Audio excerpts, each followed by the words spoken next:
Well, next we're going to hear from a friend, Mrs. Ashley Lawton. You've heard Senator Cash mention her, and the Lord has blessed Ashley with just a wonderful life. She's a Christian woman. She is a wife. She is a mother. And she's a tireless activist on behalf of unborn babies.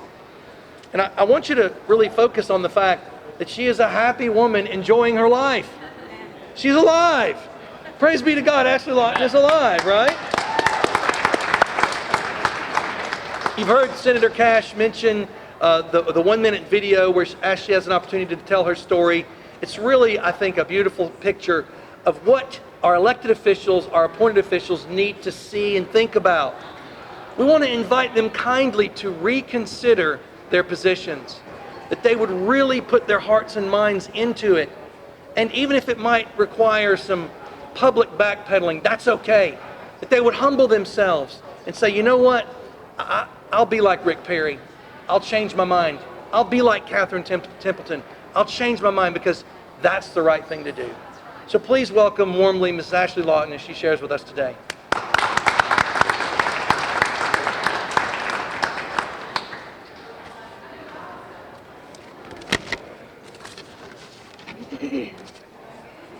King David says in Psalm 139, 13 through 16, "For you formed my inward parts. You covered me in my mother's womb.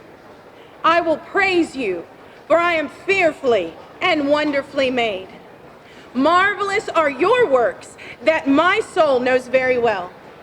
My frame was not hidden from you when I was made in secret and skillfully wrought in the lowest parts of the earth. Your eyes saw my substance being yet unformed, and in your book they were written, the days fashioned for me, when as yet there were none of them." My name is Ashley Lawton. I am a pastor's wife. My husband is here today. A mother of 2 beautiful children, and yes, I was conceived in rape. We have a day every year, the day we were born, our birth date. And for most, this day, our birthday, was anticipated, celebrated, and met with great joy. For me, this simply wasn't the case. Now, I have imagined this scenario over and over in my mind. It's February, probably around Valentine's Day. A young woman is picked up for a night on the town, a date. Her date is handsome, charming, persuasive. The night was going well, but then things took a turn for the worse, and they called it date rape. 9 months later, here I was, born to a woman who didn't plan for me, didn't want to know if I was a boy or a girl, didn't want to hold me or even see me. Unplanned, unseen, and yet saved from the unthinkable yet totally socially acceptable, an abortion. I was in high school when I found out that my birth mother was raped. My mother and I were driving down Haywood Road in Greenville, South Carolina, probably headed to the mall. I don't remember what led us to talk about it, but I do remember my mom, she looked at me and just plainly stated, "Well, Ashley, honey, your birth mom said she was raped." I remember staring out the car window thinking, "You're a product of evil. You were never meant to be." The enemy sure has a way with words. I used to think, I can't imagine being raped and then finding out I was pregnant. I remember somehow justifying how an abortion would be acceptable in the case of rape. I mean, how could you expect a woman to carry a child that was conceived under such evil means? Oh wait, that could have been me.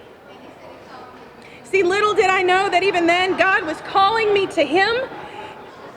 Wait, he wanted me? See, that couldn't be. See, you don't know about me, God. You don't know where I came from.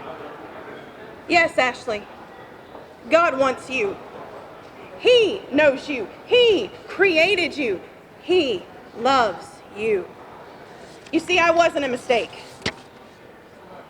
The prophet Jeremiah says in Jeremiah 1:5, before I formed you in the womb, I knew you. Before you were born, I sanctified you, and I ordained you a prophet to the nations. Almost 40 years ago, a woman reported she was raped and became pregnant. This same woman, this brave woman, revered and respected life. And because of that, I am here today. God knew what was going to happen the day I was conceived, and yet he still had a plan for me. You see, God can take a horrible situation and make something beautiful. That's right. I am a child of God. And ladies and gentlemen, I am made in his image. I am here to share God's good news and plan for your life as well as mine. I am alive not by mistake, but by his grace. I could have easily been aborted and tossed aside, and it is by God's grace and God's plan that I am here today speaking to you. But let's take a step back.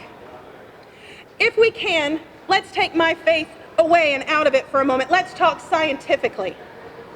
Abortion, by definition, is the deliberate termination of a human pregnancy. To terminate is to bring to an end. Pregnancy is to have a child developing in the uterus. So, by definition, an abortion is to deliberately bring a developing child in utero to an end. Abortion is killing a developing life. In this country, killing a life is called murder, and it's illegal. So why are we even having to have these discussions? I was conceived in rape. It was a horrible, evil act upon my birth mother. She was physically and emotionally violated, but I didn't deserve the death penalty. I was an innocent life, and my life mattered then, and it matters still. I thank God that my birth mother valued life enough to give me life, whereas today there are so many that aren't that fortunate. An article on abortionfacts.com says it best, and I quote, "A child conceived in rape is just as precious as a child conceived in love, because a child is a child."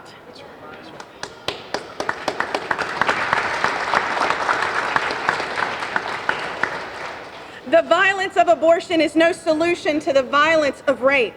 The killing of the innocent by abortion is no solution to the hurting of the innocent by rape.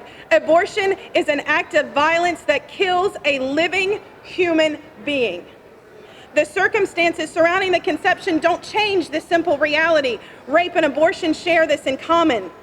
They are both acts of violent assault against an innocent victim. That's right. Aborting a child conceived through rape simply extends this pattern of violence and victimhood. Ladies and gentlemen, it does not unrape the woman, but it will almost certainly increase her regret and misery. I ask you to remember my face, my God-given story. Remember me when you are given the chance to stand up for those that don't have a voice. Remember that I am the exception, that so many in the political world are okay with aborting. I wasn't just a clump of cells. I wasn't just tissue. I was a living being still being formed in my mother's womb.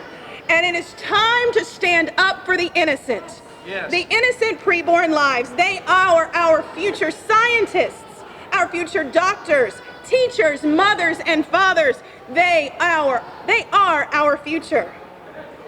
Ladies and gentlemen, I am 100% pro-science. I am 100% pro-woman. But I am also 100% pro-life. Thank you.